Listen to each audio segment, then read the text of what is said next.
Hey everybody, Lieutenant Joe Pangaro here for Hope is Not a Tactic, the School Safety and Security Show.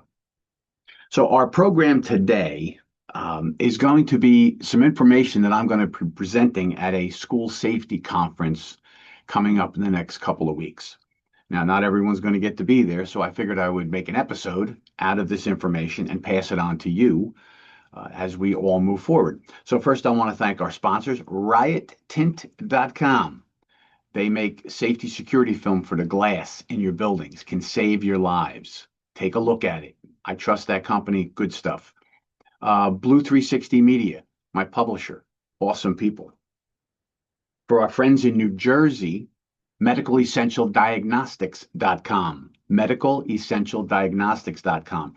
If you're a government worker in any capacity, but especially first responders in New Jersey, Medical Essential Diagnostics can get you screened, a health screening for you and two adults in your family to make sure there's nothing wrong. So we stay healthy as we move forward. So go take a look at all our sponsors. They're all very good. All right. So this program is designed for, I guess it's a conference kind of a thing, and they're having uh, administrators, board members, principals, teachers are all coming to this event. And there's lots of topics. From what I'm told, there's going to be 1,000 people there. And they're going to try and start to look at their schools and see where do we need to upgrade all kinds of things. But security and safety procedures are some of them. So I wrote an article for Campus Safety Magazine that should be coming out pretty soon on this same topic. So if you need to reinforce it, you can watch this episode over and over. If you email me, I will send you the article with all the information. That's Joe at pangarotraining.com. Joe at pangarotraining.com. Hey, Lieutenant Joe, could you send me the article with that information? I'd be happy to do it. All right. So what are we going to look at? What is some very important training that everyone needs? So recently I talked about trauma-informed care, making sure that we have proper trauma-informed care. And as we go forward, we're looking at some other training. And a very important program that every employee in the district needs is de-escalation training. This is becoming standard fare in just about every industry, every organization, everywhere, to make sure all of their people have de-escalation training skills. So what exactly is de-escalation training?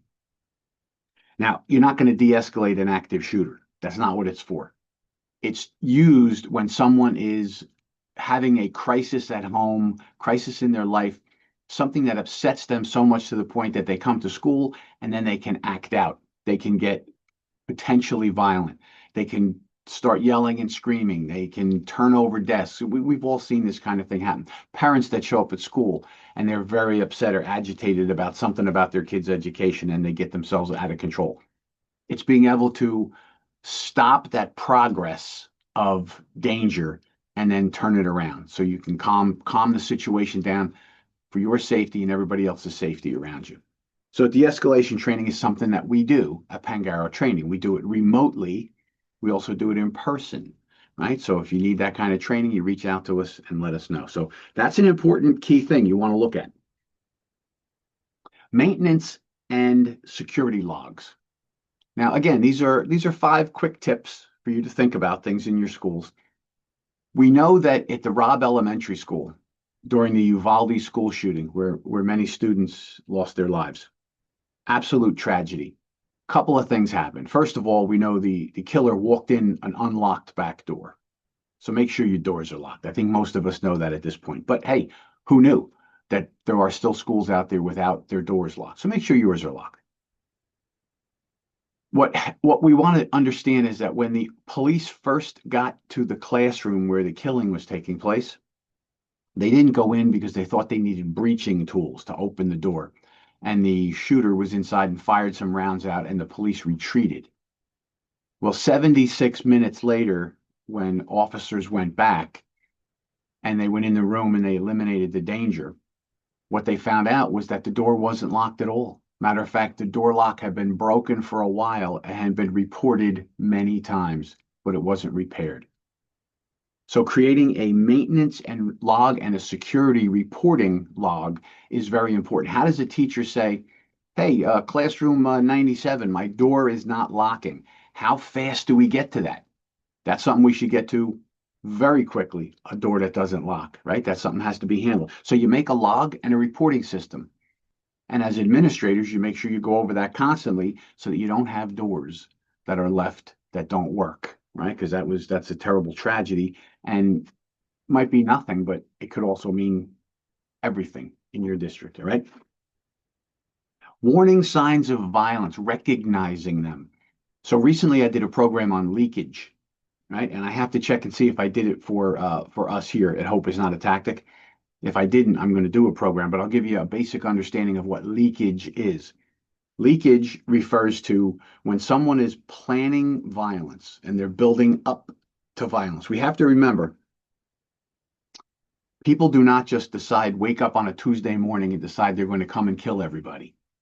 It's a slower process than that. They're upset, they're agitated, they're having a problem, and it builds up. And then people say things. But when it comes to the kids who attack us, they say things, they write things, they doodle things, they draw things, they do all kinds of things to let us know that they're upset before they strike out.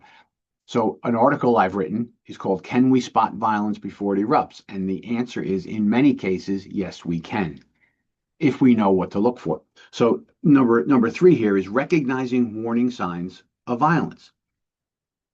So when we hear the words that people say, right? You hear somebody say something like, they're all going to be sorry.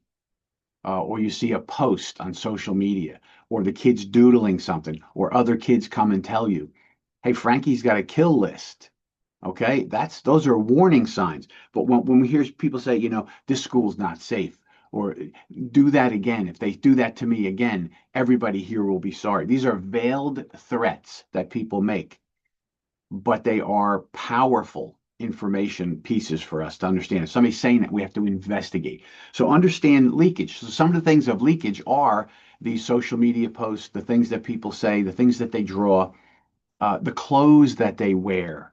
All right. In many of our active shooter incidents with adults and kids, one of the precursors that we could have seen was that the shooter starts to wear different kind of clothes. They start to wear military kind of clothes because they're going on an attack, right? That's how they see it. They're going on an attack, so they start to dress like that. The Columbine kids did it.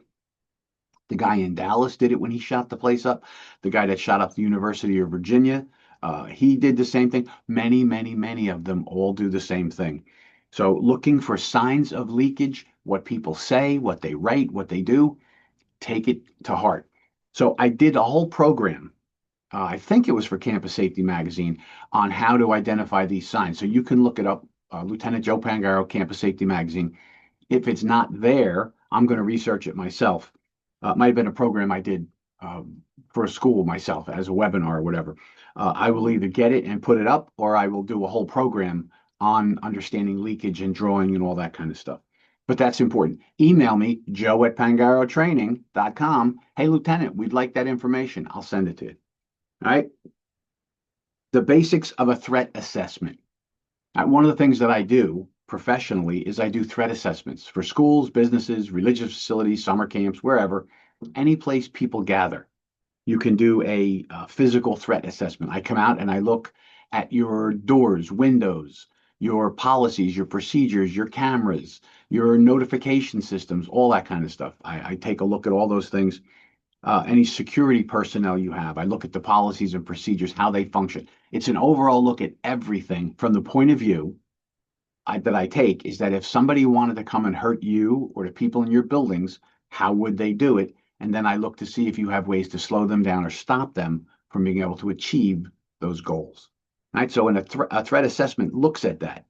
We start from the very beginning when how would they get in? Are your doors and windows locked?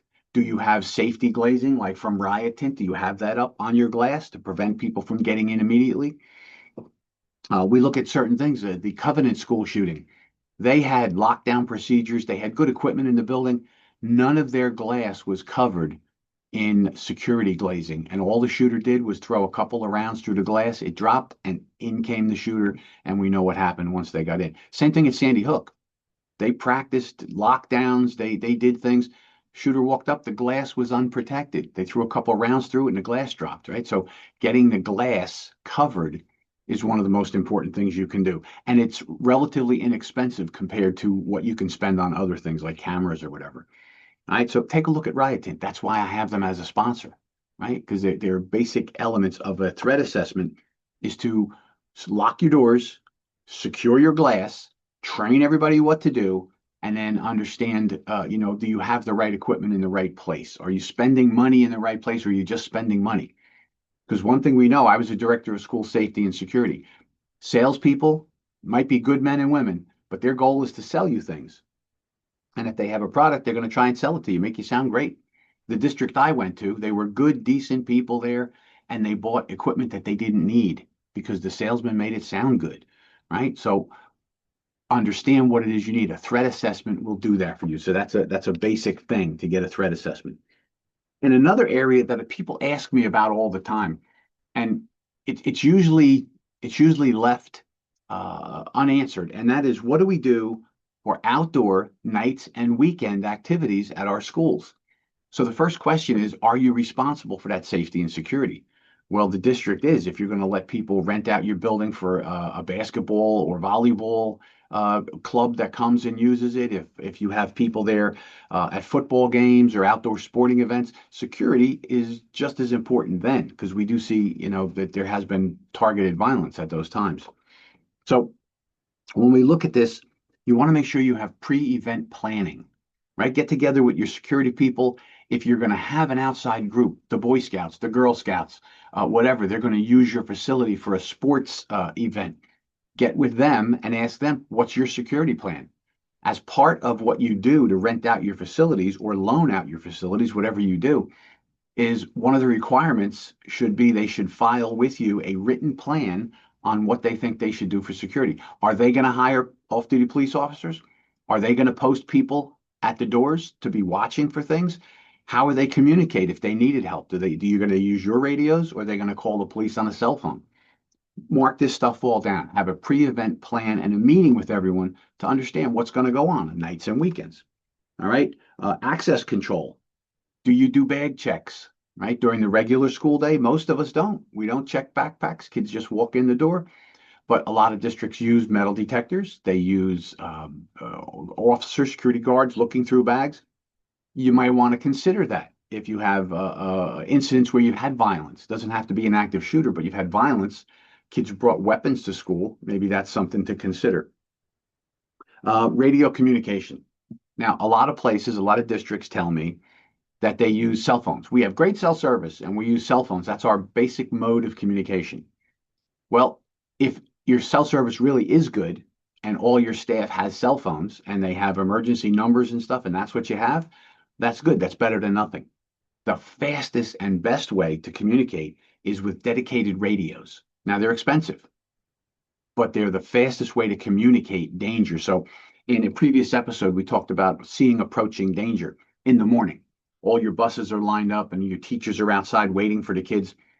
Put people at the ends where they can't see around the buses with a radio and a vest. So there's a visual cue that there's security there, and that person has a radio. Is that a cop? Is that a security guard? Who is it? I don't know. Maybe I won't go there and attack them. But the radio, hey, now I see something, doesn't look good. Get the kids in the building, lock the building down, put them back on the buses, whatever you have to do. Radio is instantaneous kind of communication. All right, so you want to think about that. So what we've talked about here, and again, it's quick. If you want more, I have articles and everything on all of this stuff.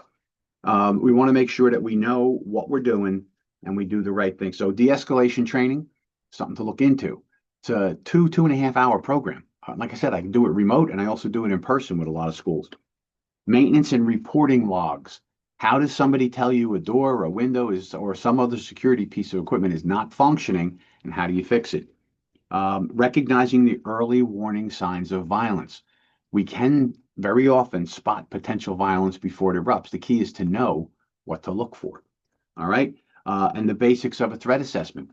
It is very deep. When I do a threat assessment, we look at over 120 different areas in your schools, each individual building, whether it's an admin building, an outside football field or your classrooms in all of your high schools and elementary schools and whatnot.